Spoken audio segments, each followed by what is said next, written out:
I'm Grady. And I'm Zach. And I'm Charisse. And welcome to Highlights, a show where we recap a reality competition show, usually a drag one, like it's sports, even though it's not. This season, we are covering season 14 of RuPaul's Drag Race. Last week's episode was Glamazon Prime, where the queens had to take a bunch of junk Michelle supposedly ordered online and turn them into high fashion on the runway. So the episode opens up with all of Michelle's Glamazon Prime packages being delivered. We hypersexualize the pit crew again, do all of these other things. And then the queens all have to race. You mean this isn't what your delivery drivers look like when they deliver your Amazon packages?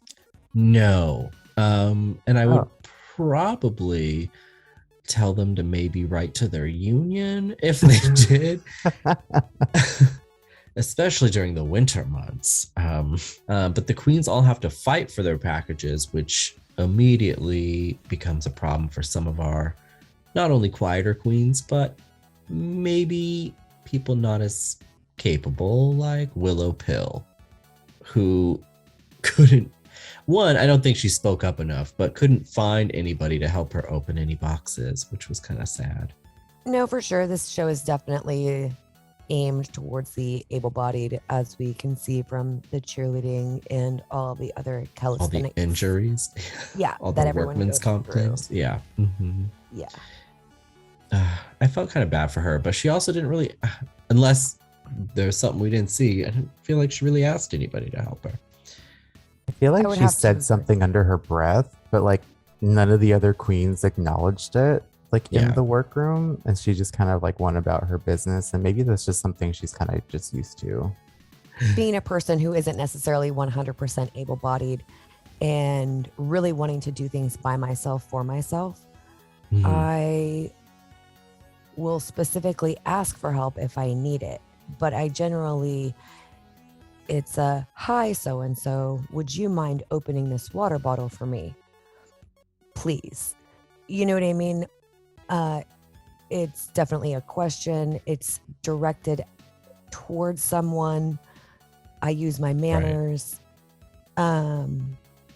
But I don't, like, I'm not saying that she didn't do any of that, but the way that it was edited, if she said it under her breath, that's not necessarily a direct, like, hey, I'm not able to do this. Will you help me? Right. RuPaul actually does a walkthrough today with Carson, who is actually rarely in the workroom. So it's kind of cool to see him there. And he's actually using a lot of his expertise, which I always forget. He's like a fashion person. And he was on Queer Eye and he was on all these other things. I kind of just, I don't know. I forget he has that resume that's actually really helpful on this show. And so it's nice to see him actually give feedback to the queens while they're working. And some people are clearly struggling. Willow's struggling, but she at least has a very clear concept. But I think out of everyone, the most interesting in the walkthrough was definitely Diabetti, who made a very particular decision to ask for feedback, which is weird because we've never seen her be receptive to feedback so far. She asks RuPaul and Carson directly in the walkthrough what they would like to see from her. And they answer her. And they bring up that she is essentially a clone of Crystal Method, or potentially, again, Crystal Method dead and from the great beyond possessing Diabetti, which I think is probably what's actually happening. But they tell her, you know, we want to know who you are, which is something even on this show we've been saying. And I think the fandom at large has been saying, we need to know who she is. And in true Diabetti fashion, she doesn't get it, is upset that she heard it, doesn't take the feedback, and it creates quite the stir. I love that we as the audience got the side-by-side of Diabetti and Crystal Method, and they look almost exactly the same. And she didn't get any of it. So to watch her, Diabetti, in the confessionals and basically narrate the entire episode for us from her perspective. Yeah, it was weird. So at first, when we watched the episode and we saw the side by sides, I was like, oh my goodness. When she watches this back, like she has to see it then, right? But I'm not sure. I'm not 100% sure that Diabetes will see our perspective and how it reads Crystal Method. I'm not suggesting that Diabetes is Crystal Method. I want Diabetes to be her own person, obviously. But to us, it heavily reads as Crystal Method. And if she does Snatch Game as Bert or Ernie, I swear to God. Okay. So the queens construct their looks. We go to the main stage. This week's guest judge is Taraji P Henson, who's actually really good on this show. And yeah, she's one of those, I'm an actual fan, I take this seriously, I know my stuff kind of judges. And I like that. Wasn't beyond the screen from the other side of the looking glass. Right. With, the contestants in the workroom. Right. Having no idea what's going on. That being said, she looks fantastic here as well. Michelle looks great. Carson looks great. It almost looks like they called each other and picked a theme. It looks fantastic. No one called Rue. Yeah. Rue, I don't know what is going on. Rue looks like she's impersonating an LOL doll. This looks like it's a framework for something you would put like a dress on. Yes. You know what I mean? Michelle just has this look like, this will all be mine very soon. She's like, all it would really take is one banana peel. And this, this would be my show. Okay. So then we get into the runway and we have to get into everybody's self-constructed looks that they made from the Glamazon Prime objects that they managed to squirrel away in the workroom. First up is Lady Camden, who looks amazing. Stunning.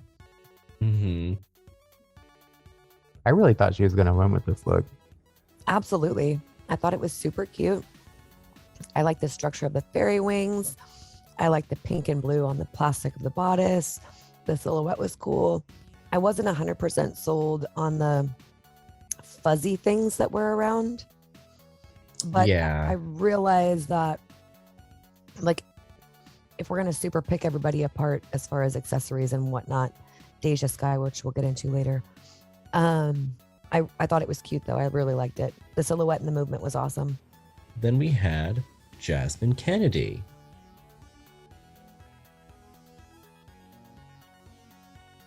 Then we had, no, I'm just kidding. I hated this so much. I was so distracted by the ill-fitting, like, crotch area something. And I wasn't, I also wrote down not bad, though, as far as her doing her own styling and, creating this from scratch. But it basically was just a pink bathing suit looking thing with a cover up. It wasn't much creativity. I hated the hat. I hated the hat so much.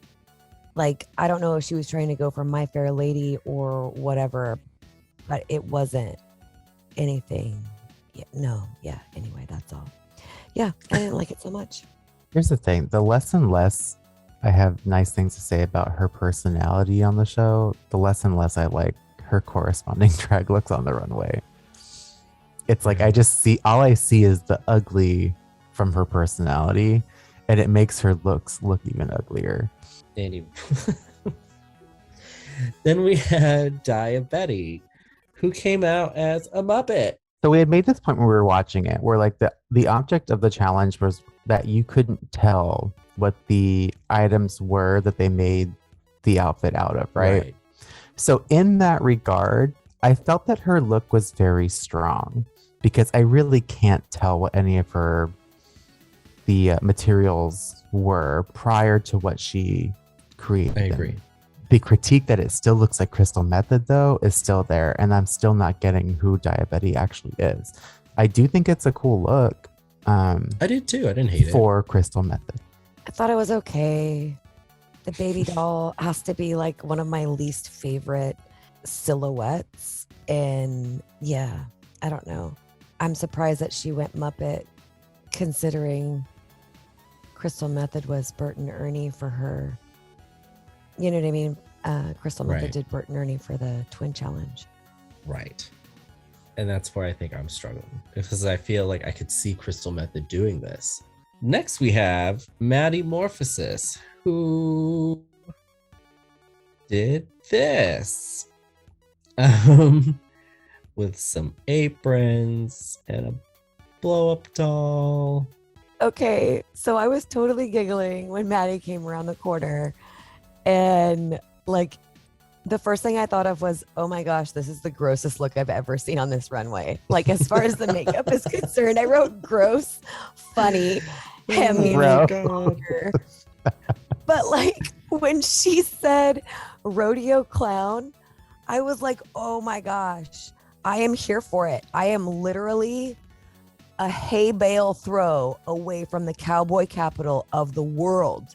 I am here for a rodeo clown look on RuPaul's Drag Race. Yeah. If she had rodeo clowned this out and really like had that concept when she was constructing the gown, instead of being like, oh, I'm going to have this be a square dance costume and then do rodeo clown makeup, like, I feel like it was two different things. She didn't necessarily have a strong idea. And that's definitely when you don't have a clear, like, a clear concept. Yeah. It shows. And I felt like it showed. I felt really bad. I feel like Maddie really needs to expose herself to a wide variety of different styles and looks, so that when presented with a challenge like this, the concept comes so much sooner and she can commit to it and not get so lost in the process. Because I feel like she spends so long kind of thinking about where she wants to go and then gets her idea like towards the end and is like, well, this is what I'm going to do. I'm going to throw it all together. And that's why it always looks so unfinished and so unpolished, because there's no clear conceptual idea.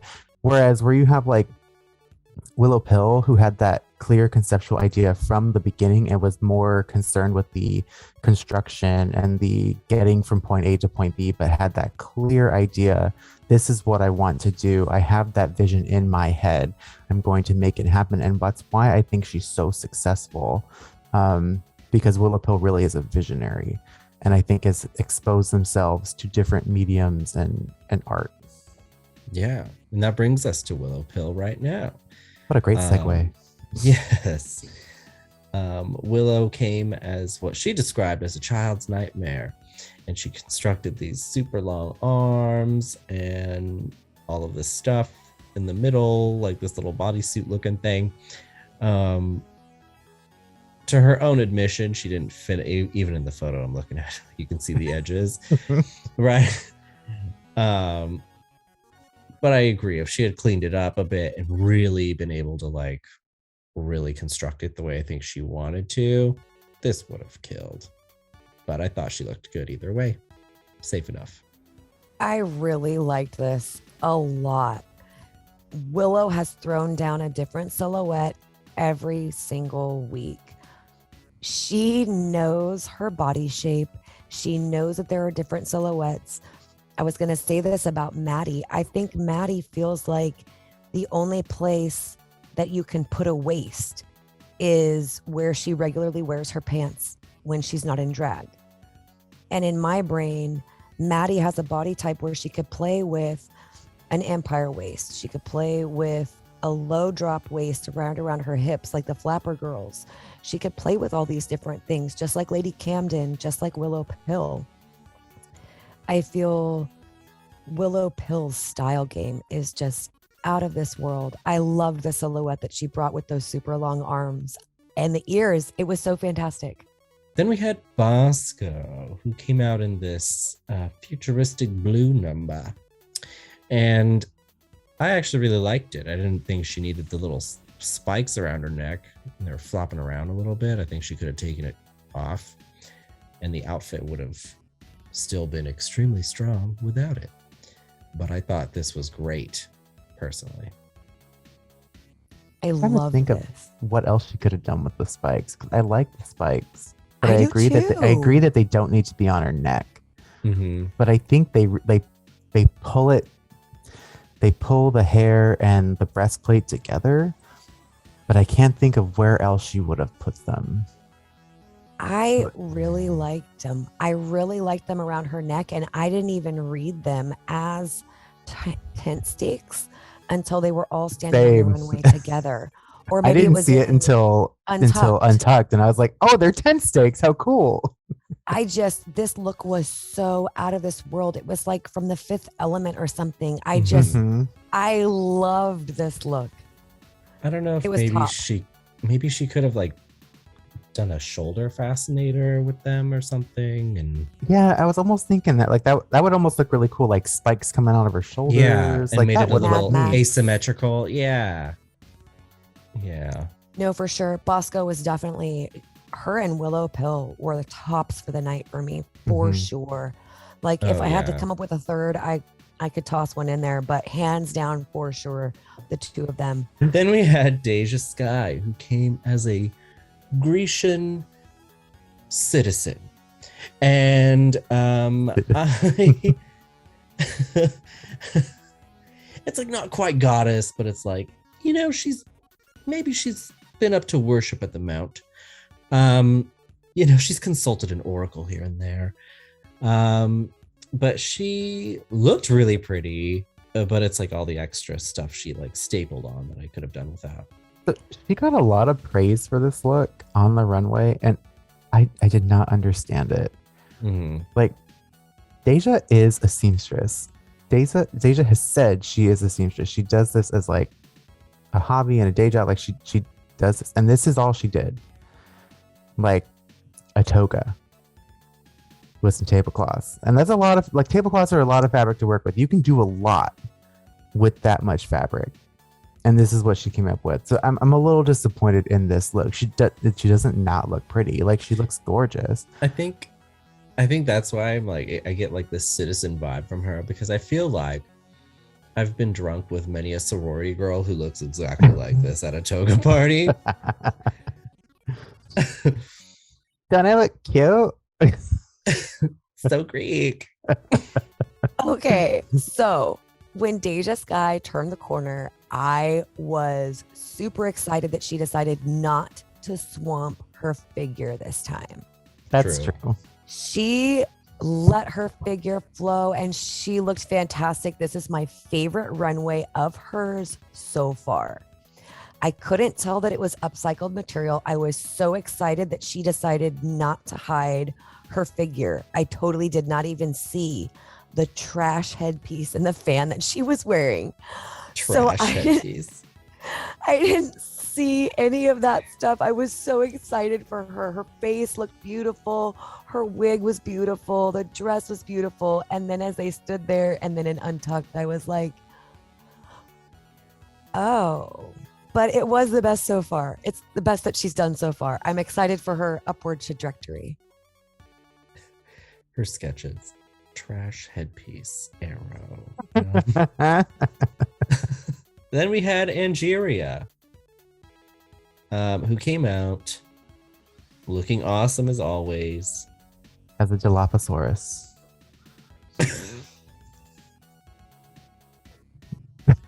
I loved the drama of the shoulders.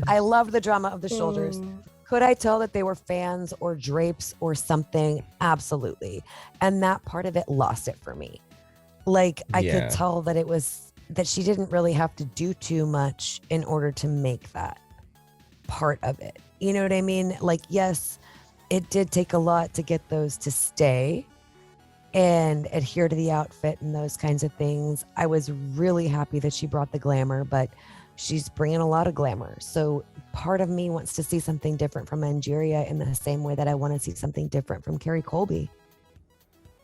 I truly loved this look. I thought it looked like something you could buy at a high-end fashion boutique. I think she looks stunning. That was all the notes I had. I thought she looked gorgeous. But looking at it now, she does look like a Dilophosaurus. But like, yeah. I think she looks amazing. It was one of my favorite looks. Then we had Georges, who wore this like resort beach cabana like kind of thing, which again, looking at the basis of what the task was, I couldn't really tell what she made this out of. And I didn't pay enough attention to her in the workroom to remember. But this looked good. I did think it was safe. I was surprised how strongly it was praised. Right. I will say she sold the hell out of it when she served it, which maybe that's what she was hoping for. But this wasn't bad, I thought. Georges absolutely stomped the runway like she was Paris Hilton in Ibiza on the way to a gig. Like she was not messing around. And it definitely reads resort wear. They're like, I could tell there was something cookie cutter looking to some of the pieces. And like, that's kind of how I read it. I didn't necessarily read it as like super fantastic. I liked it. It read Shakira, which is a lot of stuff that she's worn reads Shakira. I'm glad that I didn't see her hip. I'm glad that she cut it a little bit lower than that. But yeah, it was all right. Then we have Carrie Colby seen here looking like a pixie whose intestines are falling out. Who did this like bodysuit thing, with some frill stuff on the front that she braided, which I commend her for, I guess. But I will say when she was making it, I thought this was going to look a lot better. I was like, oh, that looks really pretty when she was making it. Yeah. And then she wore it and I was like, oh, huh. Wearing a lot of body glitter too. You really see it in Untucked, like on her chest. She's like, yeah, an Oscar. Yeah, the glitter and the highlight was super heavy on the body. Like her body painting must have taken forever, and that's why she didn't have time to finish her dress. Because it's just a decorated bodysuit. Let's be real. It looks unfinished. It looks like it's falling apart. She could have done more, and I cannot believe she didn't get red down for this outfit right here. Tops and bottoms of the week then, as we line them all up. Before we get there, though, some interesting things occur. Diabetes and Willow Pill, which I agree with, and Carrie Colby all get told they are safe, which Diabetes I agree, Willow Pill I agree, Carrie maybe. And but Bosco. Anyways, yes, and Bosco was safe. Where I want to take it then is then Untucked, because then Diabetes begins complaining that she's safe, complaining about the critiques again, all of these things. And that's already really negative energy, right? Then everybody else joins them. And it's clear, I think, based on the critiques and looking at the runway out of who's left, who the tops and bottoms are. So they don't really mess around in Untucked. And after being actually pretty boring for the most part this season, Untucked finally kicks off in a big way. Because then it becomes clear that Maddie and Jasmine are probably the bottom two, right? And Maddie says, I think Maddie was kind of like, I think Zach said it when we were watching, like hyping herself up. And she does kind of what all the queens do when they're back there, like, I'm just going to do my thing. I'm not going home tonight, like all that stuff. Most of the time they say that in their confessionals. Maddie, maybe that would have been a little smarter. But, she's like, I'm not going home, all this stuff. And Jasmine immediately takes offense to it. This is where I really feel like Jasmine's kind of a bitch. Like, I think Maddie was really hyping herself up, you know, because like if I were Maddie and I was going up against someone like Jasmine, I probably understand that I'm going home. Right. Like, obviously, Jasmine's a dancer. I'm not a dancer. Like, even just looking at our two looks alone, I'm probably going home. So I need to psych myself up to at least put on a halfway decent show as I go out. And yes, I agree. Like Maddie probably should have done that in a confessional, not in front of everybody. Certainly not in front of Jasmine. But I mean, Jasmine even said like halfway through the argument, "This is your moment. Have your moment." Well, then let her have her freaking moment, dude. Like, and that's what I said when we were watching it. I was like, well, Jasmine could also, if she truly feels like she has nothing to worry about, could just sit there, let Maddie say whatever she's gonna say, then go just out kept her there mouth shut. and win. As a communications major, you should always be worried about your audience. You should always want to put on a good show. You should always be worried that you may or may not be going to be doing well. You should be worried. If you're not worried, if you're not nervous, then you don't care about your audience and you don't care about your performance. I'm not saying that you shouldn't go into it with the attitude of, I've got this, because you should, but you should also have a little bit of nerves going into it. You shouldn't be as conceited as Jasmine Kennedy when it comes to, oh, I got whatever, because guess what? She didn't know the words, but she didn't get called out for that either. So I don't know. I know RuPaul was just waiting to send Maddie home. It's just a matter of time. So then when everybody gets back out onto the main stage, we confirm some things. So tops are Lady Camden, Angeria, and Georges. And our bottoms this week are Jasmine, Maddie, and Deja Skye. That being said, and I really think I would have given this to Lady Camden personally, but Georges is the winner of this week's challenge and Georges bounces back in a big way. You're right. She's like, what? I know. But it is what it is, I guess. I don't know. And we get the lip sync we've been anticipating, which was Jasmine and Maddie Morphosis battling it out to Sugar Mama by Beyonce, a song I don't think was particularly tailored to Maddie.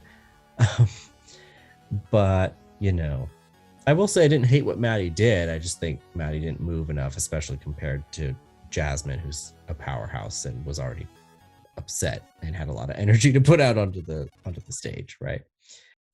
And then, of course, Jasmine is told that she has to sashay away. Her chocolate bar is chocolate, which was sad. I was kind of hoping she had the gold bar, to be honest with you. But then Maddie. Keep it, Jasmine.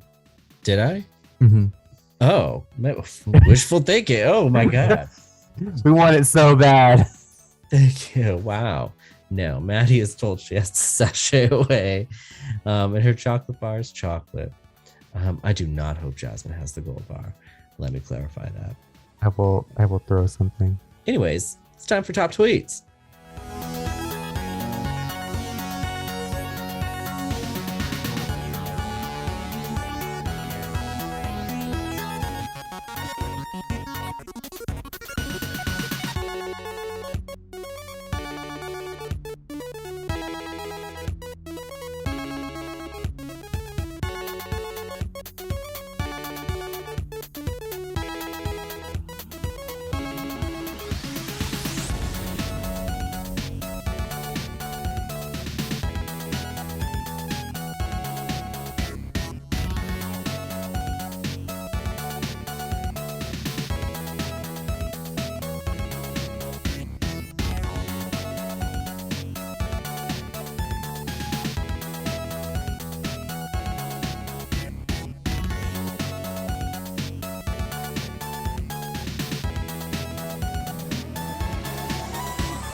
Let's break down the scoreboard.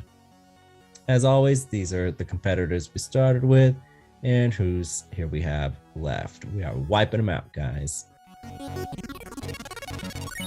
Maddie Morphosis, the last person to sashay away, coming in 10th place. Up for elimination, Jasmine Kennedy now adding her name to this roster, being up for elimination one time, as have Georgia, Deja Skye, and Carrie Colby. Diabetes again, having actually been eliminated and brought back, which I think is still something she has yet to bounce back from.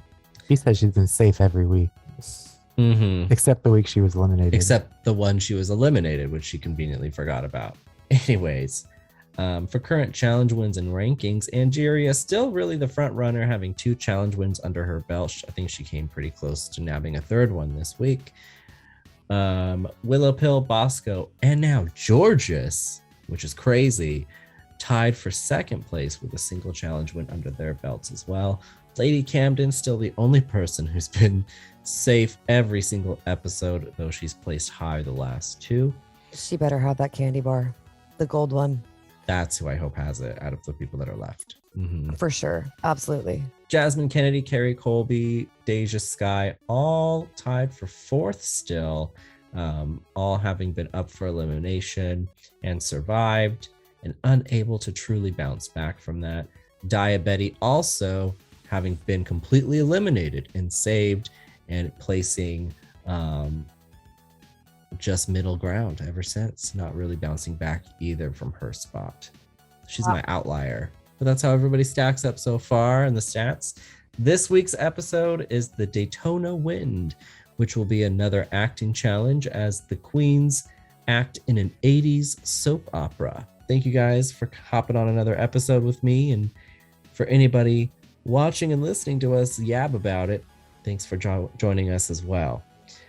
As always, you can catch more of our previous and ongoing coverage of season 14 of RuPaul's Drag Race, as well as plenty of other content right here on PG Media. And you can, of course, follow PG Media on social media as well. You can find that in the description below.